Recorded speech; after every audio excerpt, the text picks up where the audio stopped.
Hi y'all, it's Teresa in Gemma's house. Well, even though it's the winter time still, our weather has been so nice and sunny and warm. And for some reason, this makes me want to start a new quilt. But this quilt, I'm not going to put batting in it because I want to use it in the spring and summer as just a bedspread. And I've been looking through all of my fat quarters that I collected years ago. And you can probably guess where I bought these. That place isn't around anymore, right? So this is just going to be a regular patchwork quilt because I love that design, nice and simple, and I like to show a lot of different patterns and colors and make the squares big enough this time that you can really appreciate the pattern and the colors. That's what I like, just nice and simple patchwork quilts. But the assembly of this patchwork quilt is going to be different, and actually it's much easier.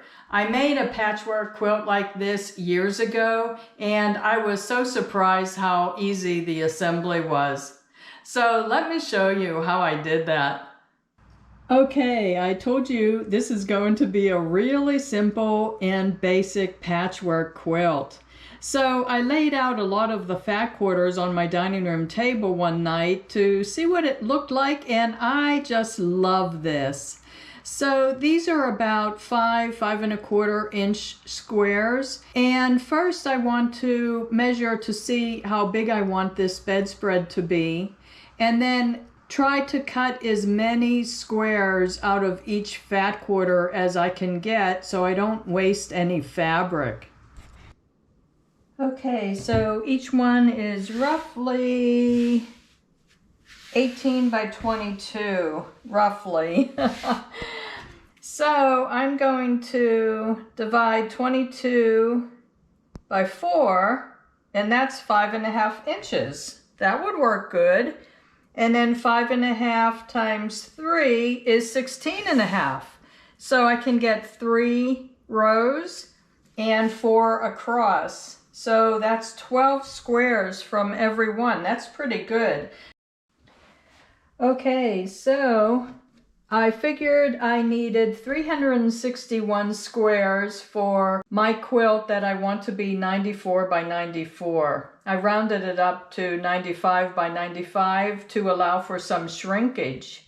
And if I cut the squares 5.5 inches, then I get 12 squares out of each fat quarter, and I need 30 fat quarters to come up with 361 squares. So I'm going to iron all of these nice and flat, and I'll be able to cut the squares a couple fat quarters at a time. I'll lay them on top of each other and cut them very carefully.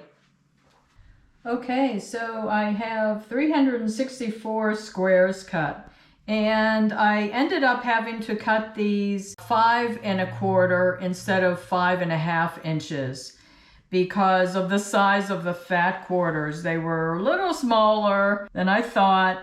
So what I'm going to do is I'm going to use guidance from the picture I had taken of when I spread the squares out on my dining room table. I'm just going to use that as a guide for my first row of 19 blocks. Another thing I had to do, since I had to cut these smaller than I originally wanted, I will end up having to put 2 borders on this quilt. And I looked through my fat quarters to make sure I had at least 3 fat quarters of 2 colors or patterns that I thought would look nice as 2 borders. There'll be different thicknesses of borders, and I think this will be the thicker border. I'm planning on cutting 2.5 inch strips out of this one, and maybe 1 or 1.5 inch strips out of this one for 2 thin borders to make up the width and length of the quilt that I originally wanted. Hopefully that will be enough. Okay, I am so glad that I bought all this remnant flannel fabric at Joann Fabrics on sale before they announced their bankruptcy even. And I got really good prices on this flannel because they were all remnants. So I usually use remnant fabrics and piece them together for the backings for my quilts, and that's what I'm going to do for this bedspread too. So I measured these out, and I have 6 yards of this one and 58 inches of this one. Okay, so now I have the first strip of 19 squares sewn together, and I ironed all the seams going in the same direction. And I have the backing flannel fabric face down on the table, and I had to remember that I'm adding 2 thin borders outside of these rows of blocks. So I figured out the math for those, and I want to add about 2.5 or 3 more inches outside of the entire quilt top. So I'm going to position my first row of squares 6 inches from the usable edge of the fabric. I'm just going to end up cutting off the selvage here. And 6 inches from the top of the fabric. So I'll just keep measuring and pinning all the way down. And then I'm going to sew along this outside edge about 1/8 of an inch in from the edge. And that will secure this first row of squares. Okay, so I'm ready to sew my second row of squares. And another nice thing about this method is that I can choose squares based on what I have in the first row, so that I distribute the colors and patterns nicely. Okay, so I have all the colors laid out, so I'm just going to collect them in sequence and sew the next row of squares on the machine.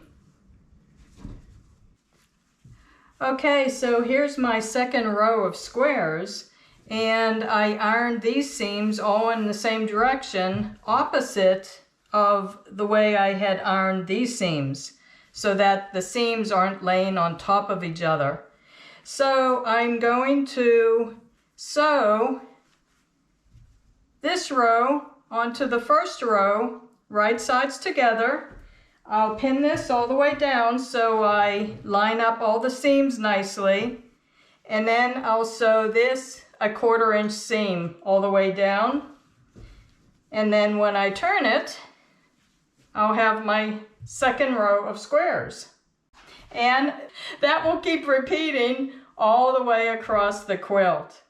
Another thing I wanted to mention is that every time I sew one of these rows of blocks on, I always iron it flat then.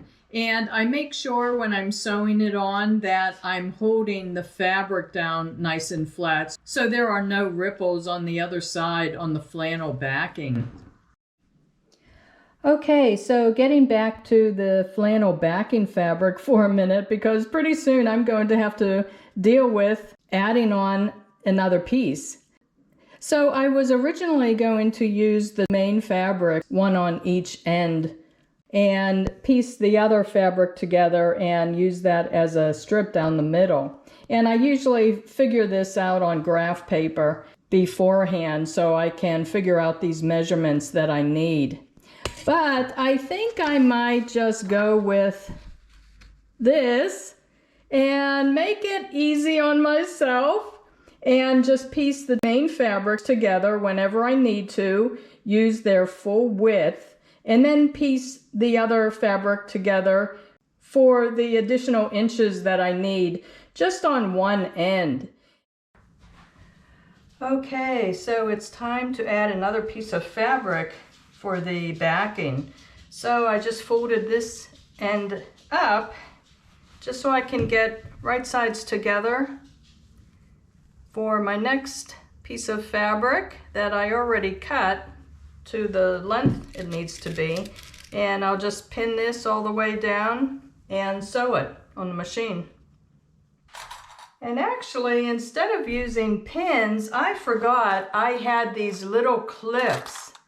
And they're nicer to use than pins sometimes, because when I'm taking this whole thing off the table to bring it over to the sewing machine, I tend to get scratched with all of those pins in there. So these are much friendlier. Okay, so after I sewed these two widths of fabric together for the backing, I just make sure to open up the seam and iron it flat. And also, just to let you know, I have 7 rows of squares that fit on the one width of the first piece of fabric, which was 42 inches of usable fabric space, before I had to add the next width of fabric. Just in case you're planning on doing a project like this, you can kind of gauge by my measurements how much fabric you need. And again, these are 4 3/4 inch finish size squares. I cut them at 5 1/4 inches. Now on to the next row of squares. Okay, so the 8th row of squares goes right over the seam of the backing flannel fabric. Okay, I've been working on this quilt like crazy in the last couple days, because when it gets to this point, I get really impatient. I want to finish it. So for the last 3 rows of blocks, I had to sew this other piece on for the backing.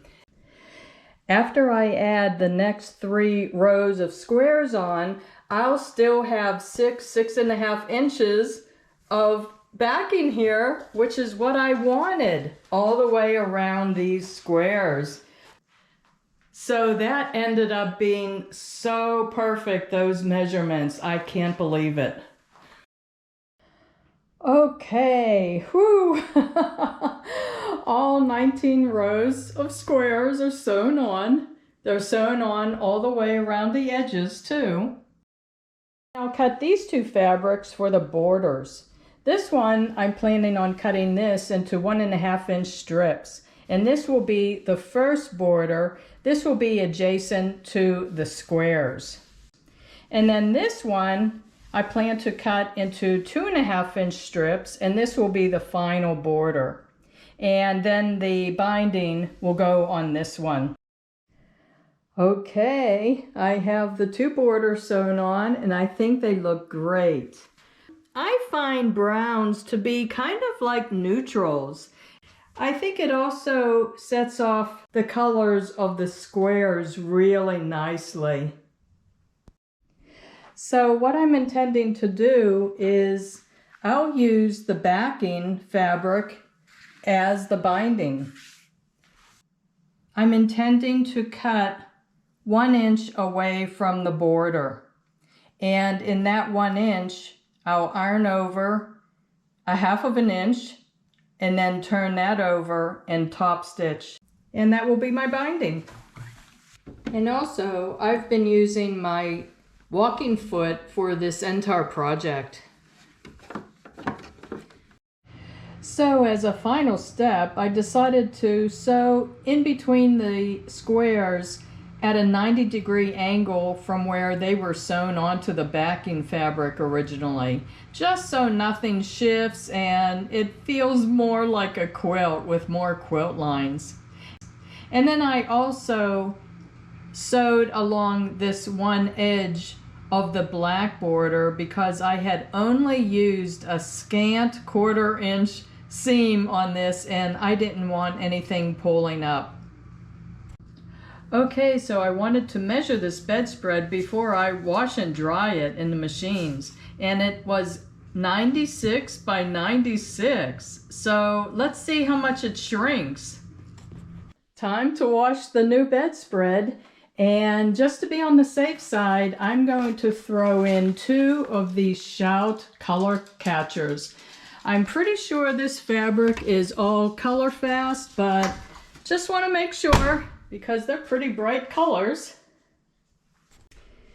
And this is all the fabric I have left from all the original fabric I showed you.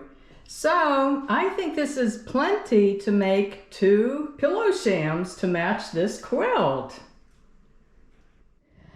Okay, it's finished. So I measured it after washing and drying it in the machines, and it shrunk up to 93 3/4. But it's still plenty big for my mattress. So I'm glad that I sewed in between the blocks because it gives it a nicer texture. And it turned out that the second fabric that I used as the backing, I used that part to turn down underneath my pillows. And this is so nice and colorful. I just really love it. So I hope this video gave you some good ideas of projects of your own. And if you like this video, can you please give it a thumbs up? And can I also ask you to check my main Gemma's House channel page, because I have a lot of other projects I do. And if you click on the videos tab, you can scroll around and maybe there's another video or two you'd be interested in watching. So thanks so much for watching. I really do appreciate the viewer support. Bye-bye.